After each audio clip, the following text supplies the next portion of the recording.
castelo forte é o nosso Deus. Meus irmãos, vamos abrir a palavra do nosso Deus no Evangelho de Mateus,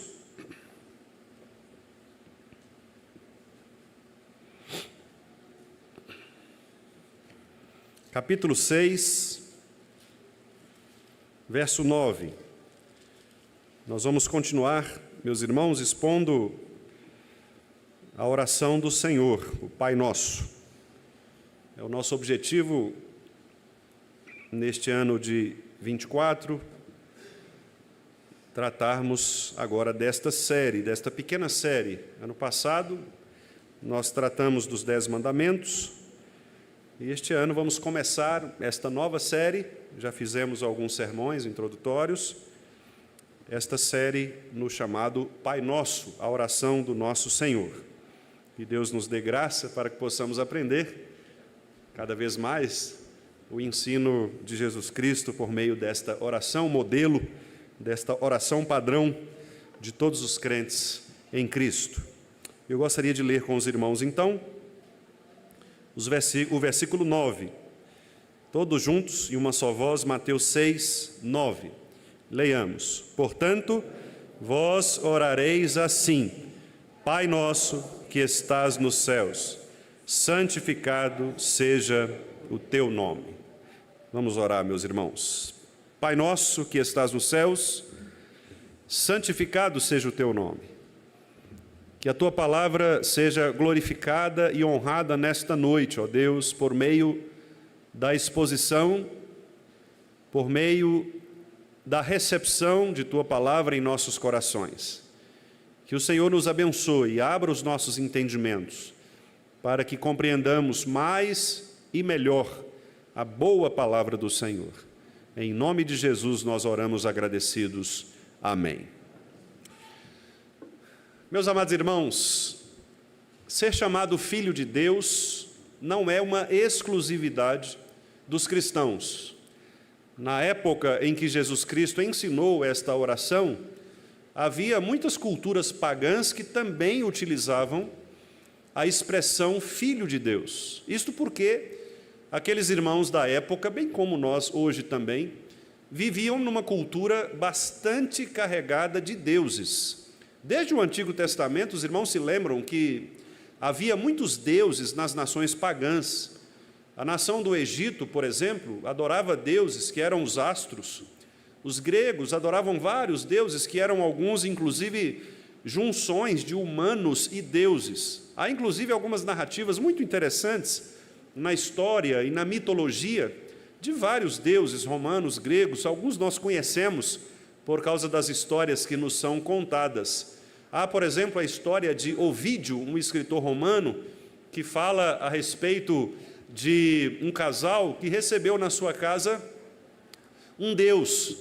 E esse Deus, que era uma mistura de homem e divindade, recompensou este casal com a proteção contra o ataque que aquela cidade romana receberia. Então, a maioria das pessoas morreram, contudo, Filemon e Bálcias, o nome do casal, eles foram, então, privados deste ataque dos deuses, contra aquelas pessoas. Então, se acreditava muito na existência de deuses. Nós lemos, por exemplo, em Homero, também poeta grego famoso, a existência de muitos deuses, as guerras famosas, guerras de Troia e tantas outras, que refletem como que a cultura antiga imaginava esta ideia da relação de homens e deuses.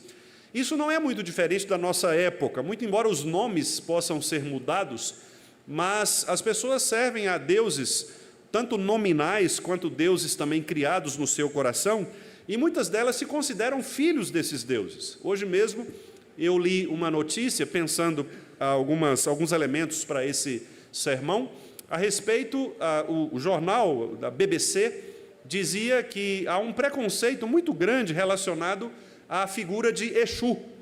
Exu é um deus que é usado no candomblé, na Umbanda, nas religiões de raízes africanas, e o artigo denunciava o preconceito racial contra Exu. Então, as pessoas diziam que nós brasileiros temos preconceitos para com esta religião, simplesmente pelo fato de que Exu é preto. Exu é uma figura ligada à África. E o artigo clamava um respeito maior da comunidade brasileira por esta entidade, por este Deus, né?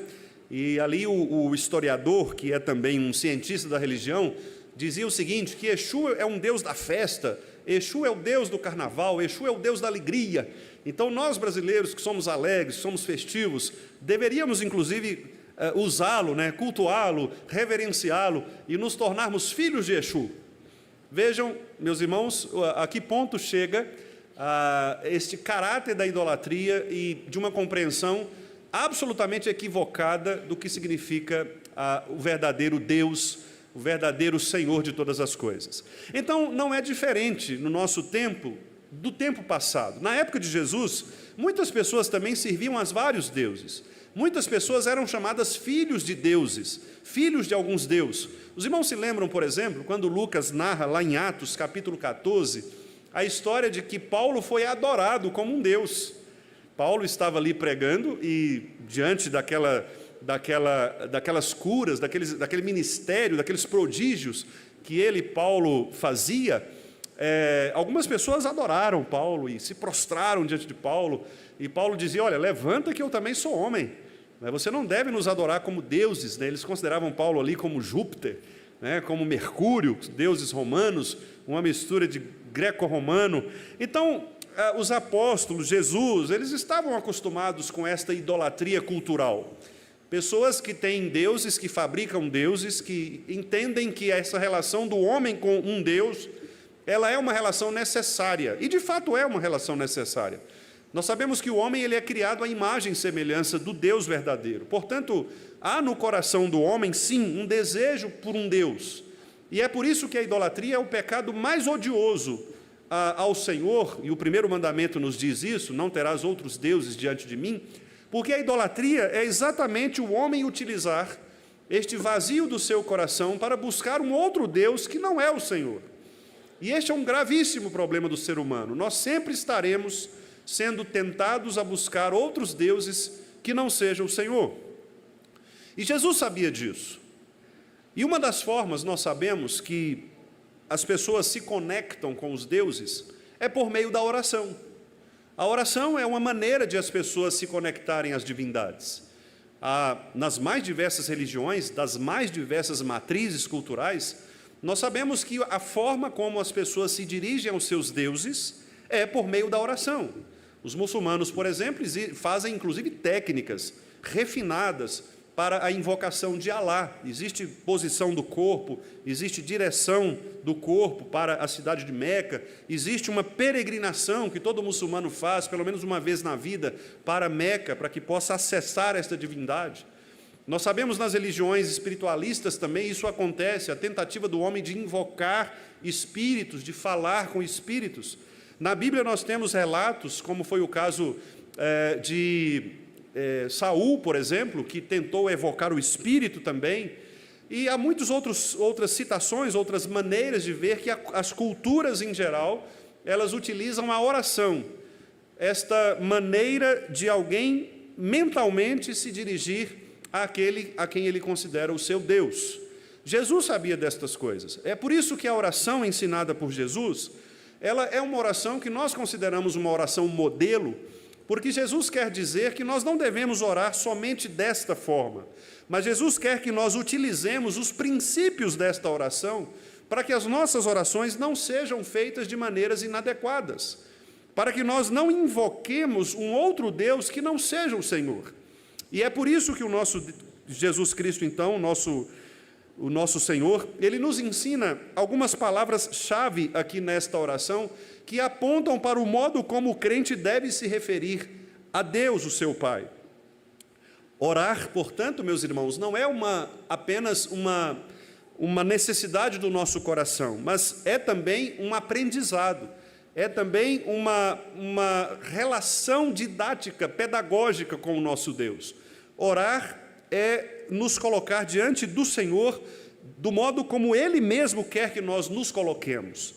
Muitas vezes, meus amados irmãos, nós entendemos que este campo da religião, por ser um campo muito abstrato, ele muitas vezes nos permite agir de acordo com as nossas intuições, com as nossas sensibilidades. E por isso, muitas pessoas chegam a confundir, dizendo, não importa o modo como você fala, não importa qual é a sua oração, não importa para quem você ora, o importante é ter fé, o importante é estar conectado com Deus.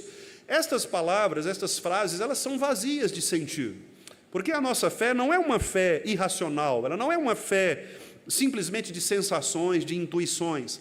A fé cristã é uma fé objetiva, é uma fé que se fundamenta em princípios que são aplicados, ensinados ao povo de Deus. E a oração é um desses princípios. A oração não é simplesmente uma intuição vazia, não é simplesmente a direção da mente a algo que é superior, não é a busca de uma energia espiritual, não é uma conexão com um ser de outro mundo, de outro ambiente, de outro universo. Não, a oração cristã é uma conversa entre o Filho e o Pai, e isto feito de maneira objetiva.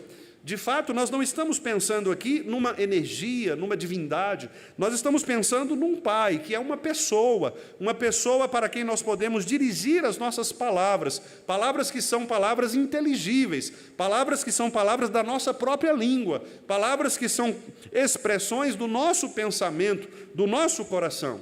A oração, portanto, não é uma coisa ligada ao misticismo religioso brasileiro, não é uma forma intuitiva de nós manifestarmos aspectos da nossa mente, sonhos, projetos, nada disso. É uma conversa, é uma entrega sincera, objetiva, clara, a um Pai que está nos ouvindo. É como se nós conversássemos com pessoas reais. Quando você conversa com outra pessoa, eu converso com o irmão Tiago, troco ideia com ele, dialogo com ele, é a mesma coisa. Nós estamos diante de Deus, o nosso Pai, diante de quem nós devemos expressar os nossos desejos do nosso coração. E o nosso Pai, que nos entende, o nosso Pai, que nos conhece, Ele nos responderá, Ele nos atenderá, Ele ouvirá as nossas orações. Por isso, Jesus Cristo, Ele resolveu, nesta conversa com os seus discípulos, ensinar-lhes a orar. E nós já vimos nas mensagens anteriores que Jesus queria dizer para eles que a oração não é algo que é feito como um mérito religioso. Nós falamos na mensagem introdutória que a oração não pode ser considerada pelos crentes como algo que mede o grau de espiritualidade de alguém, não é? Porque, infelizmente, às vezes, nós, movidos pelo nosso individualismo, pelo nosso narcisismo, pelo nosso desejo de querer ser mais crente do que o outro, nós elegemos certas características, para que possamos dizer, eu sou mais crente do que fulano. E Jesus está dizendo, não façam isso. No versículo 1, capítulo 6, que nós já analisamos, ele disse, guardem de exercer a justiça diante dos homens, porque não é a justiça de vocês, não é mérito. O fato de você orar não significa dizer que você é mais ou menos espiritual, se você ora mais ou ora menos, porque a oração não é uma medição de espiritualidade. A oração é um meio de graça, a oração é uma maneira de você conversar com o seu Pai. A oração é uma forma de você entrar na presença de Deus com confiança, porque Cristo deu acesso ao Pai no trono da graça, para que nós, como filhos, tenhamos este acesso ao nosso Pai. Então Jesus começa a discorrer sobre isso, dizendo, olha, não façam a oração como algo que vai ser importante para vocês se mostrarem às pessoas, porque quem faz isso são os hipócritas. Eles gostam de orar em pé nas sinagogas, eles gostam de ficar em pé nas praças, aqueles que dão esmola gostam de mostrar que deram esmola, porque isso faz bem para eles, mas, disse Jesus, esta é a recompensa que eles recebem. É a recompensa de serem louvados pelos homens. A oração verdadeira não é aquela oração que pretende ser louvada pelos homens. Não é a oração que pretende acessar de uma maneira meritória a presença de Deus. Não. A oração é algo secreto. A oração é entre um pai e um filho. Por isso, no versículo 6, Jesus diz, tu, porém, quando orares, repare que todas as expressões aqui são no singular, tu, porém. Claro que Jesus não está dizendo aqui que nós não oramos publicamente, não oramos como igreja. O que Jesus está dizendo e ensinando é que a oração, ela é de fato uma conexão individual entre o crente, que é filho, e Deus, que é o Pai. O nosso Pai está pronto para nos receber. O nosso Pai está de ouvidos atentos. Como disse o profeta Isaías, ele não está surdo para que não possa nos ouvir. As suas mãos não estão ressequidas para que não possa estender-se a nós. Os seus ouvidos não estão surdos. Portanto, nós podemos falar com o Senhor porque Ele está pronto. E por isso, inclusive, Jesus diz no versículo 7, vocês não precisam ficar usando de vãs repetições, de rezas, de mantras, de ladainhas, como fazem algumas religiões, porque Deus não nos atenderá pelo fato de que nós, se ficarmos repetindo muito falar, presumindo que falar muito vai trazer a Deus algum tipo de sensibilidade a nosso favor. Não, nós não devemos nos assemelhar a estas pessoas. Nós devemos ter uma conversa sincera com Deus.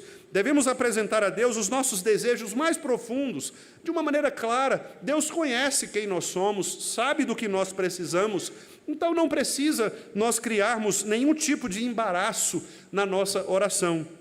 Inclusive, meus amados irmãos, uma situação muito interessante às vezes, nós somos tentados a isto e obviamente eu não quero com isso julgar, né, nenhum de nós, mas às vezes nós temos a tendência de até mesmo modificar as nossas orações, modificar as palavras que usamos, o tom de voz, de acordo com o ambiente onde nós estamos, né?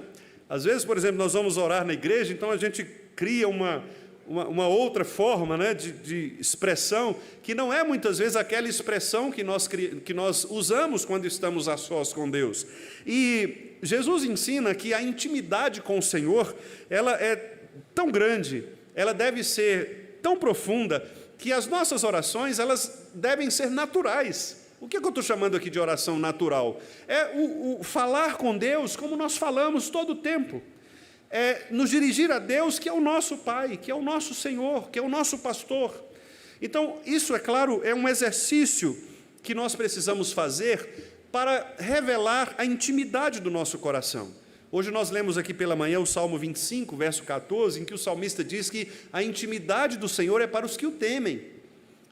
E Deus revela a estes a sua aliança. Portanto, aqueles que são íntimos do Senhor, eles podem entrar na presença de Deus. Isso acontece conosco. Quando nós somos íntimos de uma pessoa, você não precisa marcar horários, você não precisa de cerimônias, você simplesmente chega, às vezes entra na casa da pessoa, vai entrando, fulano, estou entrando. Com Deus é assim também, muito embora Deus não seja uma pessoa em que nós devemos considerá-lo como, antigamente, né, numa expressão da Xuxa, né, ela usava dizendo, o cara lá de cima, né? Obviamente não é isso. Deus, nós devemos a Ele todo respeito, toda honra, toda reverência. Deus não é aquela pessoa que você puxa uma cadeira e pede para Ele se assentar, né? Ele é o Deus de todo o universo. Então, obviamente, há uma reverência quando estamos na presença dEle. É preciso bater na porta para entrar na presença de Deus, como se bate na porta de qualquer autoridade quando você vai adentrar a sala. Mas o que eu quero dizer é que Deus não vai impedir a nossa entrada, porque a nossa entrada ela já está garantida pela mediação de Jesus Cristo, nosso Senhor.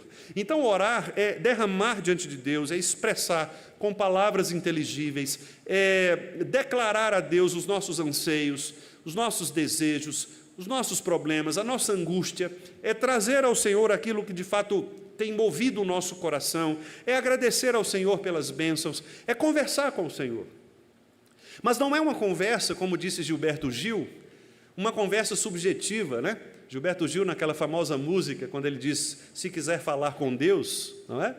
Você tem que aumentar a voz, né? Você tem que ter pensamentos positivos, você tem que fazer isso ou aquilo. Não, não é nada dessas coisas. Falar com Deus é quando você está na presença do Pai conscientemente, sabendo que Ele está diante de você e Ele vai ouvir a sua oração. É uma pessoa que está ali com você, para quem você pode expressar, descarregar todos os seus sentimentos.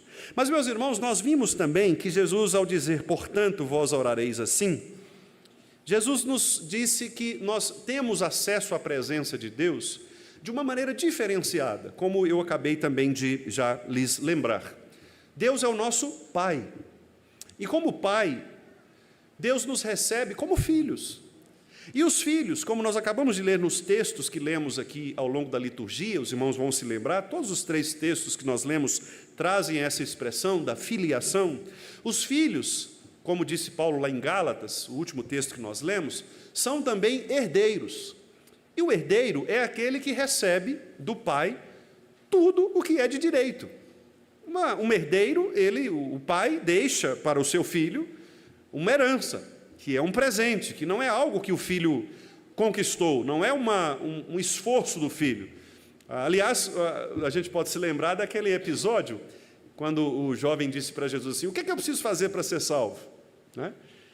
E a pergunta era estranha, porque, obviamente, nós não podemos fazer nada para ser salvo, né? Eu não posso fazer nada para entrar no céu. E Jesus, então, corrige, dizendo, olha, não é isso, né? E conta ali a história do bom samaritano, para mostrar que, na verdade, ele precisava ser alcançado, né? Aquela pessoa precisava ser alcançada pela graça do Senhor, se ela quisesse entrar no céu. Não é uma questão de fazer, você não faz algo para ser salvo, não é assim? Você não faz algo para ser salvo, você é salvo pela graça. Então, Jesus Cristo, o nosso Senhor, Ele nos salvou, e ao nos salvar pela sua morte, Ele nos deu, meus irmãos, este presente, que é a herança. Nós recebemos de Deus, o nosso Pai, a herança. E a herança que nós recebemos pela adoção, ela traz consigo muitos benefícios. São muitos benefícios. A herança que nós recebemos é grandiosa. Não somente a vida eterna, que é, obviamente, a maior de todas as bênçãos, o maior de todos os benefícios, que é passar da morte para a vida, mas benefícios também neste mundo. Nós também somos agraciados por Deus neste mundo. Nós passamos a ser chamados filhos de Deus, como lemos aqui em 1 João 3. E ao sermos chamados filhos de Deus, Deus nos concede, como vimos hoje pela manhã, o fruto do Espírito, começando pelo amor. Nós recebemos o amor de Deus. E qual é o amor? O fato de ter Cristo morrido por nós, sendo nós ainda pecadores. E Paulo diz que este amor nos constrange, exatamente pelo fato de que nós não merecíamos nada, mas recebemos de graça. E se recebemos de graça, devemos dar de graça também, porque isso é o Evangelho do Senhor Jesus Cristo. Nós, portanto, irmãos, somos filhos que recebem dos pais, ou do Pai, a herança do reino da luz, a herança de vivermos uma vida não mais dominada pelo pecado, mas uma vida salva dos pecados. Portanto, o fato de nós sermos capazes de lutar contra o pecado nas nossas vidas é um benefício da herança que nós recebemos do Senhor. É o fato de nós recebermos graça para lutarmos contra o pecado do nosso coração. Quando você vence uma tentação no seu dia a dia, quando você se arrepende de algum pecado que você cometeu, você está fazendo isto porque você recebeu este benefício por causa da herança. Você não faria isto se você não tivesse sido acolhido como filho de Deus. Você jamais se arrependeria dos seus pecados se Deus não tivesse trazido você para a sua família, a família da aliança, a família da graça. Você só consegue se arrepender porque isto faz parte deste processo de benefícios que nós recebemos por causa da herança que nós recebemos por Deus em Cristo Jesus. E isto é maravilhoso, meus irmãos. E um destes benefícios é o acesso direto ao Pai. Acessarmos o Pai é um benefício que somente os filhos podem ter. E esta é a razão pela qual Jesus, o nosso Senhor, usa a expressão Pai. Porque Jesus poderia utilizar a expressão Deus, utilizar a expressão Senhor, utilizar a expressão Yahvé, qualquer uma das expressões que eram conhecidas do mundo antigo. Mas por que Jesus utilizou a expressão Pai? Porque Jesus quis mostrar que a oração, ela só é ouvida por Deus quando é feita pelo Filho. Pastor, mas então os ímpios quando oram não são ouvidos por Deus? Não, não são ouvidos por Deus. Os ímpios oram inutilmente. As orações dos ímpios são agressões a Deus. A única oração que Deus ouve é a oração do Filho. Os irmãos têm experiência disso. Nós passamos pelas ruas de Belo Horizonte e muitas pessoas às vezes nos pedem coisas quando passamos. Você não atende a todas as pessoas. Você não dá esmola para todas as pessoas. Mas se for um filho seu que te pedir algo, você vai ouvi-lo diferentemente. A mesma coisa é com Deus. Há pessoas e pessoas. Mas Deus não ouve estas. Deus ouve os seus filhos. Por isso Jesus diz, Pai. E esta é a maneira graciosa, amorosa, que nós devemos acessar, entrando na presença daquele que não é somente nosso Senhor, que não é somente nosso Salvador, mas é o nosso Pai. Portanto, Jesus, ele traz agora um aspecto de afetividade, de um relacionamento íntimo. E esta intimidade, meus amados irmãos, deve nos favorecer. Portanto, quando nós não oramos, quando nós deixamos de orar, quando a nossa oração ela é enfraquecida, nós estamos, na verdade, perdendo o grande privilégio da herança que nos é dada. É como aquele filho que tem tudo à disposição da parte do seu pai, mas ele simplesmente não quer acessar. Ele prefere viver, como disse C.S. Lewis certa vez, na periferia, quando na verdade existe um banquete preparado para ele. C.S. Lewis diz que para o crente há mansões que foram preparadas por Cristo, mas muitas vezes, por causa desta dureza do coração, nós queremos viver nas periferias, ao invés de habitarmos as mansões que são preparadas por nós. E ele dizia isso exatamente no aspecto de que Deus, ele nos dá benefícios que somente os filhos podem acessar. Contudo, nós abrimos mão desses benefícios, deixamos de orar, e ao deixarmos de orar, nós perdemos as bênçãos do Senhor. Como assim, pastor? É possível perder as bênçãos? Sim, é possível perder bênçãos. Deus tem destinado, meus irmãos, a nós, seus filhos, todas as bênçãos, disse Pedro. Tudo aquilo, na sua primeira carta, Pedro diz que tudo o que há em Deus para nos conduzir à vida e à piedade, nos são doadas, todas as coisas. Contudo, nós muitas vezes não acessamos isto. Tiago disse que se alguém precisar de sabedoria, deveria pedir a Deus, porque Deus não vai negar esta sabedoria. No entanto, quantos de nós temos pedido a Deus sabedoria no nosso dia? Está ali, pronto para sermos beneficiados, pronto para acessarmos. Contudo, nós não pedimos. E se nós não pedimos, não recebemos. Pedi e dar-se-vos-á. Mas, se nós pedimos errado, para os nossos próprios prazeres, Deus não nos vai conceder. Observe, portanto, que a oração não é algo mágico, não é um estalar de dedos, não é um conto de fadas, não é algo místico, como as pessoas infelizmente entendem, mas é uma relação objetiva, profunda, entre um filho e um pai, cujo pai tem todas as bênçãos destinadas e o filho precisa apenas acessá-la. Imagine um pai com uma casa toda preparada, toda mobiliada, toda cheia de frutas, de alimentos, de benefícios, de lazer, tudo. Mas o filho fica na porta, parado, sem entrar, a porta aberta, escancarada. Você não precisa de nada, só precisa entrar, mas você prefere ficar do lado de fora, às vezes consumindo tudo aquilo que não é bom para você, quando na verdade você deveria estar na presença do Pai. E a oração é isto, é entrar na mansão celestial, é estar na presença do próprio Deus, é usufruir, experimentar os benefícios que Deus nos tem dado, pelo fato de sermos seus filhos. Portanto, meus amados irmãos, esta oração nos ensina que nós devemos ter a coragem, por isso o escritor aos Hebreus chama isso de ousadia, porque de fato é preciso ter coragem, não aquela coragem humana de, às vezes, derrotar inimigos para chegar a um lugar, mas a coragem aqui no sentido de que nós precisamos lutar contra o próprio desejo enganoso do nosso coração, porque o nosso desejo enganoso, meus irmãos, do nosso coração, vai sempre desejar nos afastar do Senhor. Nós somos movidos, irmãos, por um sentimento de autonomia. Nós não gostamos de ter deuses diante de nós, de sermos governados. Por isso nós temos tantos problemas relacionais, porque a gente se acha dono da situação sempre.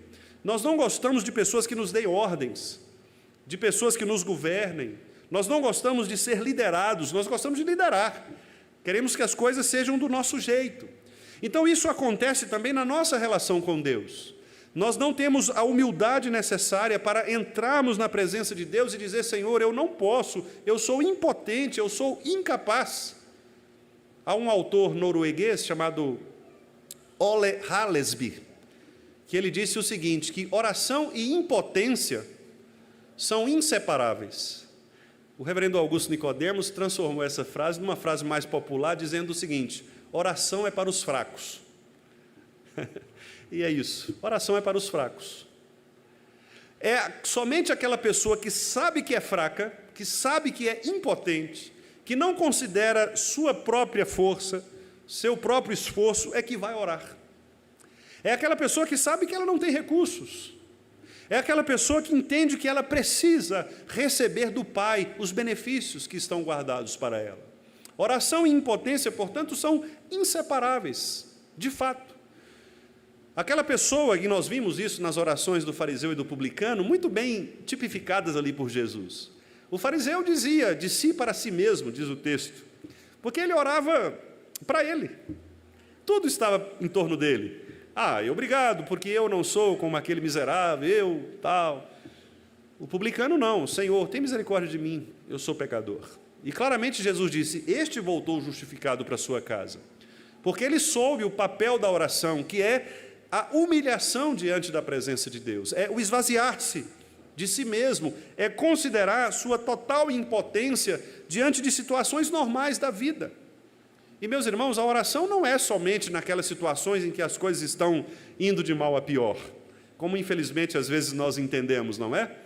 Às vezes alguns irmãos chegam e falam assim: pastor, fulano está mal, agora é só Deus mesmo, né? Mas antes também era Deus, né? Irmãos, nós precisamos orar porque a coisa está feia. Mas tínhamos que orar também quando a coisa estava bonita, né? Ou seja, a oração ela está em todo o tempo. A oração deve ser algo prazeroso de nossa parte, não só nos momentos difíceis, não só nos momentos de crise, de angústias, mas também nos momentos felizes, nos momentos de gratidão. Por isso, Paulo disse: orai sem cessar. Paulo não disse: orem somente nos momentos que as coisas estiverem ruins. Não, Paulo disse: orai sem cessar. O que significa isso? Que a oração ela não é apenas dedicada a momentos difíceis da vida, mas a oração é uma expressão diante de Deus, o nosso Pai. Você não conversa com o seu pai somente na situação difícil, né? Claro que alguns filhos fazem isso, só quando precisa de dinheiro, né? Aí liga para o pai e fala: pai, manda dinheiro aí, né? Alguns filhos fazem isso. Os filhos pródigos, aqueles que saem para gastar as fortunas, né? E depois tem que voltar pedindo perdão a Deus. Mas quando o filho ele é íntimo do pai, ele não conversa com o pai só nessas situações. Ele conversa com o pai em todas as situações. Ele conversa sobre tudo, ele brinca com o pai, ele fala coisas alegres, fala coisas tristes, tudo. E é assim a vida cristã também. Nós temos o nosso Pai que está presente conosco e que quer nos ouvir, quer que nós falemos com Ele. Foi Ele mesmo quem criou esta circunstância da oração, não fomos nós. Não foi o ser humano que inventou a oração, foi Deus. Foi Deus quem determinou que nós falássemos com Ele desta maneira. Portanto, meus irmãos, orar não é um benefício que Deus espera para Ele, mas a oração é um benefício dado a Deus para nós. É isto que significa aquela expressão do Catecismo Maior, da primeira pergunta, que é experimentar Deus para sempre, gozá-lo para sempre. Muitas vezes nós crentes focamos apenas na primeira parte, não é? Que é glorificar a Deus, porque obviamente está certo, tudo deve ser para a glória de Deus. De fato, nós temos que fazer isso, glorificar, sempre. Mas nós não podemos esquecer da segunda parte da resposta. Glorificar a Deus e gozá-lo para sempre, experimentá-lo para sempre. Porque às vezes nós ficamos só na primeira parte e esquecemos que a glória de Deus, ela também se dá à medida em que nós experimentamos os benefícios de Deus para conosco, que somos seus filhos. Quanto mais íntimos de Deus nós somos, quanto mais amigos de Deus nós somos, quanto mais presentes na presença de Deus nós estamos, mais beneficiados nós seremos, mais nós seremos preenchidos e experimentaremos dessa gloriosa graça de Deus. É por isso, meus irmãos, que nós devemos buscar a presença do nosso Pai sempre, em todas as oportunidades. Essa semana, um colega pastor, num grupo de que faço parte, perguntou assim: irmãos, qual o argumento que nós poderíamos usar para que as pessoas se interessem mais pelo estudo bíblico semanal? Aí eu coloquei Salmo 119, 105. Lâmpada para os meus pés é a tua palavra e luz para o meu caminho. Que outro argumento poderia ter? Que justifica alguém... Veja, quem perde ao não participar dos momentos em que a palavra de Deus está sendo ensinada, está sendo pregada? Quem está perdendo? É Deus? Claro que não. Nós é que estamos perdendo. Nós é que estamos nos ausentando dos benefícios. Portanto, o mesmo acontece com a oração. Quem perde quando a igreja não ora? É Deus? Não, Deus não perde nada, Ele é perfeito. Nós é que perdemos. As bênçãos estão aqui, irmãos, escancaradas. A mesa do Senhor está posta diante de nós, farturas e farturas e farturas. Nós é que decidimos comer das comidas de outras padarias, de outros restaurantes, de outros chefes, que não a comida posta pelo Senhor. Então nós perdemos. É o crente que perde, quando ele prefere ouvir uma outra coisa, estar em outro lugar, ter outro contato que não seja com Deus, com a sua palavra, com o povo de Deus. Então é isso que Jesus quer nos ensinar, meus irmãos, nesta oração. Vocês devem orar assim: Pai nosso, sabendo que Ele está pronto para nos atender, Ele está pronto para receber o nosso clamor, Ele está com os ouvidos atentos para os seus filhos. Você que é filho de Deus, portanto, não perca este privilégio, não perca. Não deixe a correria da vida, não deixe, irmãos, as preocupações, não deixe, irmãos, o terreno prender o seu pé, como o Salmo 124, o passarinheiro que vai lá e laça o pezinho do passarinho e o prende. Não permita que as coisas deste mundo lacem o seu pé de maneira que você fique preso às coisas deste mundo. Liberte-se das coisas deste mundo. O Salmo 124 diz que veio o Redentor e cortou o laço, e agora nós estamos livres. Esta é a liberdade do Espírito, de que Paulo fala. A liberdade do Espírito é esta. Não é para as pessoas ficarem fazendo pirueta nas igrejas, né? Não, onde há o Espírito, aí tem liberdade. Então vamos pendurar na janela, vamos... Não. A liberdade é: eu posso entrar na presença do Pai em Espírito. Esta é a liberdade. Nós somos livres. O ímpio não é. O ímpio é escravizado pelo pecado. Nós não. Nós temos liberdade no Espírito para chegarmos a Deus e dizer: Pai, Abba, Pai, Pai, eu preciso de Ti, Senhor. Nós temos esta liberdade. E o nosso Pai, como disse Jesus aqui, que nos vê em secreto, nos recompensará. Que bênção, meus irmãos, que privilégio. Nós não podemos jogar fora, de maneira nenhuma, este privilégio que somente nós, os filhos, temos. Aquela mulher chegou, Jesus estava comendo, algumas migalhas caíram. E ela, comendo as migalhas, e ouviu dizer que não era justo tirar dos filhos para dar aos outros. Mas ela era uma filha. E ela disse: Senhor, não importa, isso aqui já me basta. Que grande fé, meus irmãos. Nós precisamos desejar ardentemente o genuíno leite espiritual que brota do trono do Senhor, como diz Pedro.